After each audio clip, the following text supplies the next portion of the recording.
the Dr. Chomsky in elementary school and middle school, when you were small, did you ever, I mean, I was always curious, have you ever cheated on a test? Oh yeah, one of the things, not exactly that, but one of the things I felt guilty about all my life, if you really want to know. Professor Chomsky, you have inspired youth, you've inspired people, you've inspired thinkers, you've inspired me. And that same inspiration, love of learning, love of education is exactly what I think is lacking in the education system. The revelation for me was when I did well in school, it was usually at the expense of not picking up a newspaper. When I did well at school, it was usually at the expense of not knowing about global culture, global international relations. It was usually at that expense. I'm just curious, as a youth, when you were a child, elementary school, was there a point in your childhood where you thought that education, or school rather, was the biggest hindrance to your education as opposed to it being an agent? Well, I was lucky. From actually age 2, my parents were teachers, so I was in nursery school from age 2 and on to around 12 when I went to high school. I was in a Deweyite experimental school run by Temple University, which had a very progressive education department, and they ran a Deweyite school, which was fantastic. So it wasn't an impediment to anything, it was a stimulus. Mm-hmm. So we were kind of encouraged to do creative work, to work with other people. There was no grading. I had no concept of, I didn't know I was a good student until I got to high school, literally. I went to an academic high school where everyone's graded, all that sort of thing. But I knew I had skipped a class, but everyone else knew, but that just meant I was the smallest kid in the class. Didn't mean anything else. Right. So there was no competition, no grading. You were a lot of encouragement. I wouldn't say everything was perfect, but it was a very stimulating environment, and I got interested in all kinds of things. Right. I mean, that's a very interesting point, because I think that fits into the concept. Do you think that, collaboration and competition can coexist in the educational realm? Well, they can, but there's just no point in competition. What's the point of, like when my kids went to school, they went to what's considered a good school in the Boston suburbs. But by the time they were in 3rd grade, they were ranking other children as smart and dumb because they were being tracked. So he's dumb, he's on this. Is there any point to that? It's demeaning for everyone. It's harmful to everyone. It serves no educational purpose. In the school that I was in, it wasn't that all the kids were by any means gifted. There were a lot of kids there who were sent there because they were behavior problems. The public schools couldn't handle it. So it was quite a mixture, but there was no, people were encouraged to do their best, and you helped other people. Do you think with that model, do you run into problems when it comes to not understanding where you are in terms of your improvements, whether your judgments on that? There are the problems that any child has growing up, but I don't remember any sense of that. There were tests, so you sort of knew how you were doing, and if there was a problem, the teacher talked to you and tried to work out the problem, but the tests weren't for ranking, they were for improvement. So find out what I have to do better, that sort of thing. I see. Do you think that, this is the long-standing debate, do you think that in education, schools, is it their responsibility to give students a broad stroke of information? Or, more and more we're seeing students are being funneled into an area of specialization and are being told to stick to that, do the best you can in that, because that's where the jobs are. You have to be the best at what you're doing.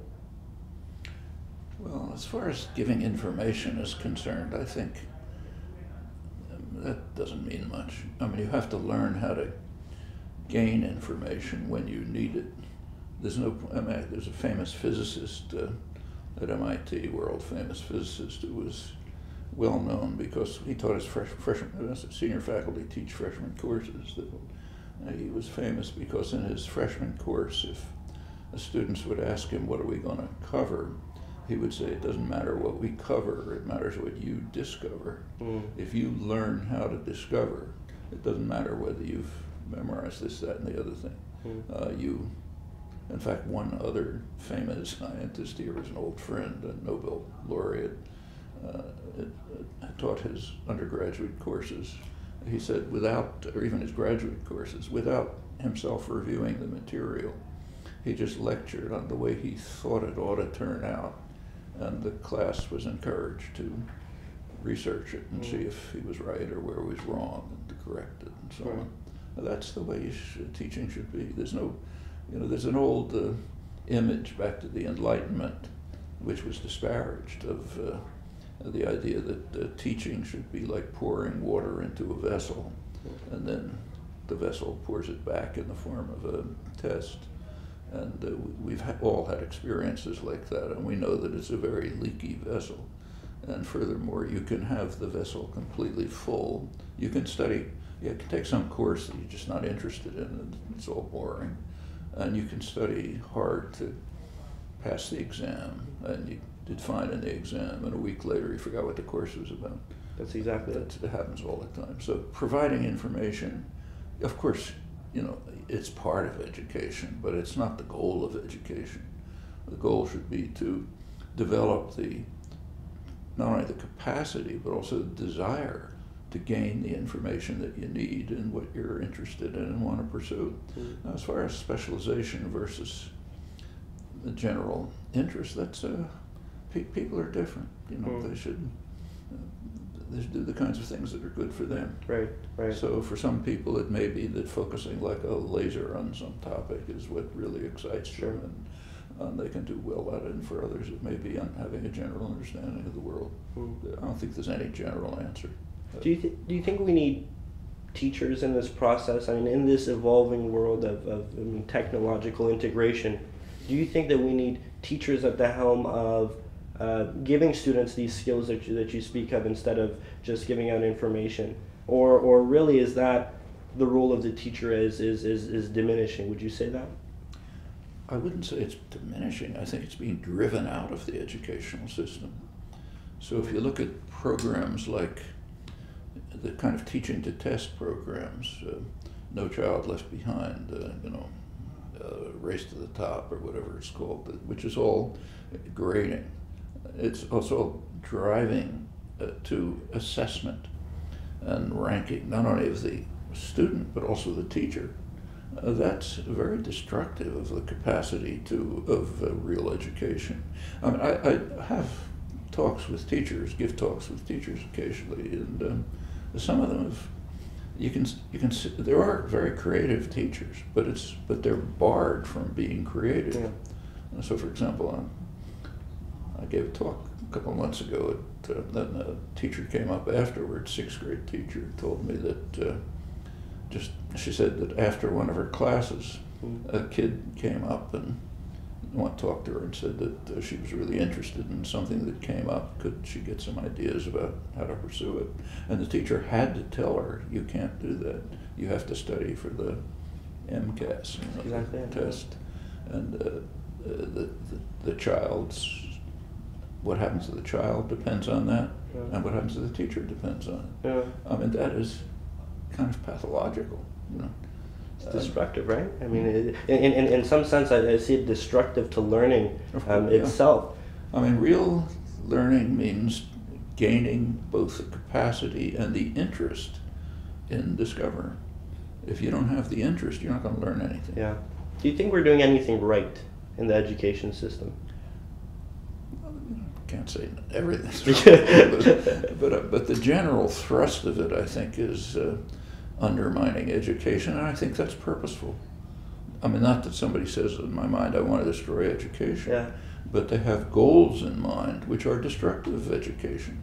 Incidentally, this is true at the higher education level. And it's purposeful. Well, it's. I'll give you an example. There was a series of articles in the London Review of Books about the British system by Stefan Collini, he's a good commentator. And he was discussing what the Cameron government is doing to the higher education system.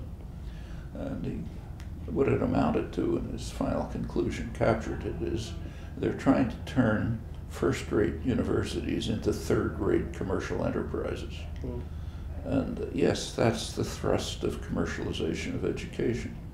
So you're supposed to study what can increase your human capital, make you make more money. So a student is supposed to figure out what to do on the basis of what's going to get me to make more money, and then there's all kind of economic theories about it. And as far as the government is concerned, they're, as they say, it's if a department in a university can't support itself, there's no reason to ask the taxpayer to support it.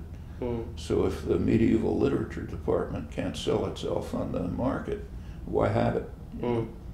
I mean, as if the sole goal of education is to maximize profit, individual or general. I mean, that's part of the whole neoliberal pathology. All of life is supposed to be reconstructed that way.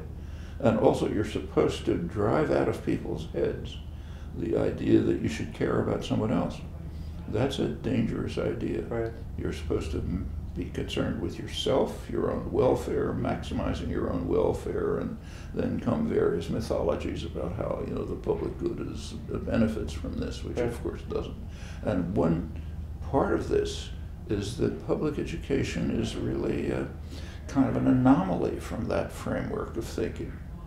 Public education is based on the idea, say that, say, take me. I don't have children in school. I don't even have grandchildren in school. They're too old. So why should I pay taxes? Why should I care if the kid across the street goes to school? Right. That's what a public school system is. It's based on the idea that I should care. Sure.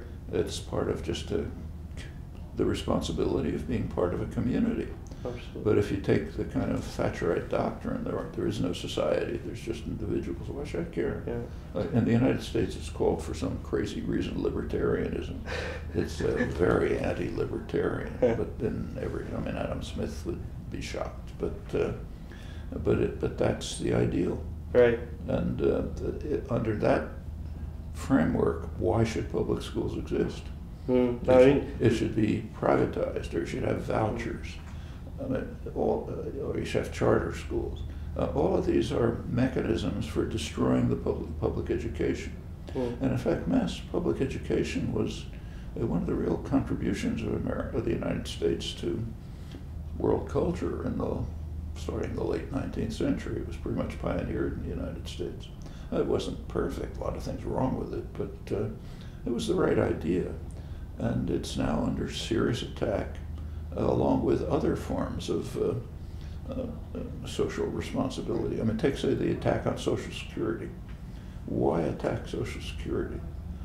Reason, why should I pay because the widowed on the other side of town is starving? So it was her fault. She married the wrong husband, or she didn't make a good investment, or she didn't work hard enough. But it's none of my business.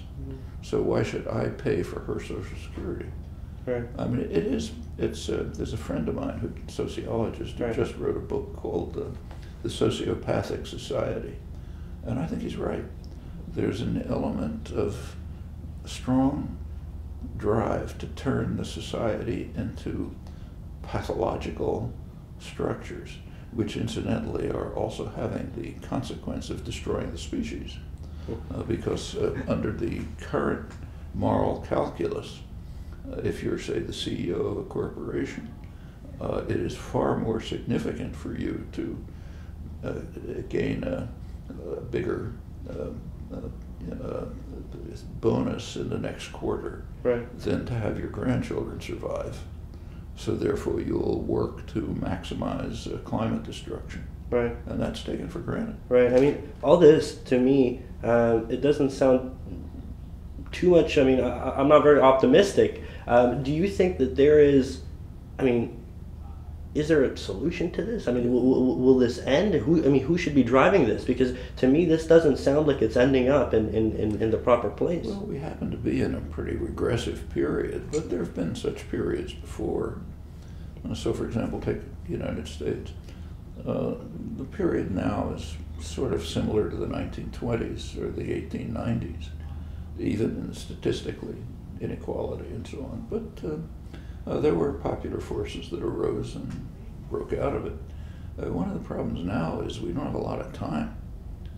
Okay. And that's because the nature of the threats is far more severe than was recognized before. You know, you could have, with great prescience, recognized it at the beginning of the Industrial Revolution, but nobody did. However, in the last several decades, anyone who doesn't recognize it is living in a dream world. So some of the problems which are inherent in these kind of neoliberal societies are really lethal. Right, right. Do you think, I mean, just scaling it back and looking to the future, what do you think education will look like in the year 2030? Depends on what the society will look like. What do you think that'll be?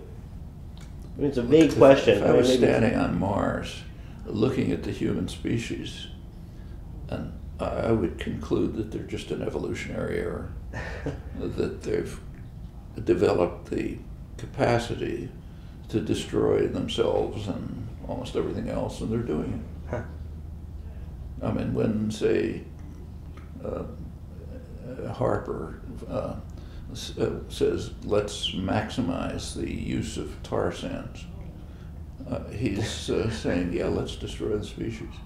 When President Obama, at the other, supposedly the other end of the spectrum, gives a speech, as he did not long ago, in which he says, he boasts about how more oil is being taken from the soil under my administration than, any other one. We've now got pipelines crisscrossing the country, covering everything. Yeah. We're going to have be the Saudi Arabia of the 21st century. He's issuing a death knell for the species. And then you look at Rob Ford. And then you look at Rob Ford. Rob Ford, the mayor of Toronto. And then you see all his shenanigans, right? He looks kind of minor as compared to this. Oh, man. But at least he's entertaining, right? But we're doing it. And in fact, it's pretty striking that not only are we doing it, but at the centers of power, where real concentration of wealth and power is, right, there are massive efforts to try to undermine the excessive rationality of the public, literally. And that goes right into the educational system. Mm-hmm. So, for example, there's an organization called ALAC, Sure, yeah. You know them, the American legislature. They write legislation for states. You can imagine, it's corporate-run things. You can imagine what the legislation is. Mm-hmm. But they have a program now to teach critical thinking in the schools. Who could be against that? And they've got a couple of states to accept it, and more will. How do you teach critical thinking? If elementary school class has a discussion of climate change, you should also include a section on climate change denial. That teaches critical thinking. Okay. And it's obvious what they're up to. They're saying, let's try to get the public not to believe what's happening. Right. And to say, let's get them not to believe what's happening is to say, let's try to destroy the possibilities for life for our grandchildren. And that's considered the right thing to do if you can make more short-term profit out of it. Canada by now is worse than the United States, literally. Canada is becoming the scourge of the planet. And it's not just tar sands. Take, say, mining, which is heavily concentrated in Canada. These mining operations around the world are extremely destructive. You set up a gold mine in El Salvador, it destroys everything around. But you got to make money, so who cares? Did you guys get that? I'm interested to one more thing about you touched upon critical thinking. And I'm actually afraid to ask you this question, you being the father of modern linguistics. Do you think there's too much focus on numeracy and literacy in school? On numeracy and literacy in school? No, I think numeracy and literacy are skills that you have to obtain. Right. But There's all kind of ways of doing it. Take, say, my own school. When I was a kid, the educational doctrine was that you were not supposed to learn to read until first grade. That was considered, so the same with the Deweyite school where I went. So my parents never we'd never encouraged us to, we read, they'd read books to us, but we weren't supposed to learn how to read. Right. And in fact, for some strange reason, in my first grade class, the boys couldn't learn how to read. There must have been some problem with the teacher. Mm-hmm.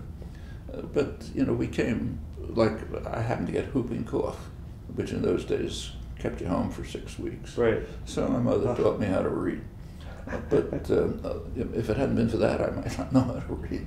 That would have been. And nowadays, kids, like our kids, my grandchildren, they are reading by the time they're 3 or 4.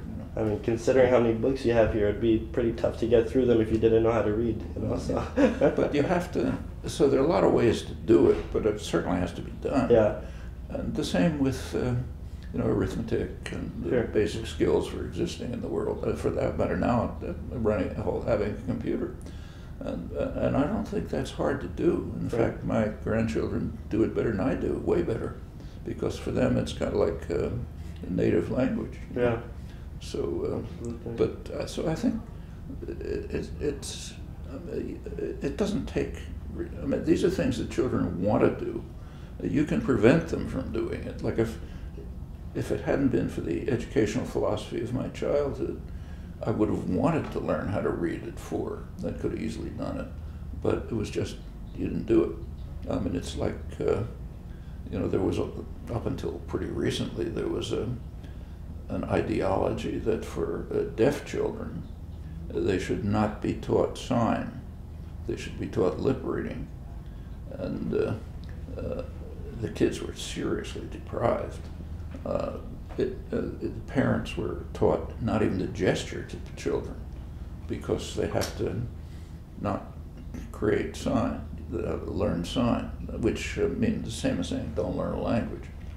And it was very harmful. In fact, there were some striking results that were discovered. For example, there's one case, a very good psychologist in Philadelphia who they happened to find 3 kids about 4 years old, cousins, all deaf, who played together, and their parents were indoctrinated into this no gesture culture. But it turned out the kids had invented a sign language, and it was when they were found, they were at the level of ordinary children, same structures. It's kind of it's inside you. Right. You'll do it if there's an opportunity, and if the external environment excludes the opportunity, it'll just be harder. Right, absolutely. Last question, and this is more so on a lighter tone. The Dr. Chomsky in elementary school and middle school, when you were small, did you ever, I was always curious, have you ever cheated on a test? Oh yeah, one of the things, not exactly that, but one of the things I felt guilty about all my life, if you really want to know, is when I was in 3rd grade. Either we had an assignment or I was interested. For one reason or another, I wrote something about astronomy. And what I did was take the Encyclopedia Britannica and copy something out of it. The teacher obviously knew, but didn't say anything. And I sort of knew that's not right, but later I saw it's really that's not a good thing to do. Oh man, that's excellent. Well, Professor, this has been just an incredible opportunity, and for me, this is a mission, like you say, rediscovering education, and we want to start an organic movement. We don't know what we're going to do, but all we know is that there's a generation of youth that could be taught better, that could be more inspired, and that can really reap the benefits of a society that's willing to educate for the sake of learning rather than for external causes. Exactly. And for that I'm very grateful. Wonderful mission. Thanks so much. Good luck.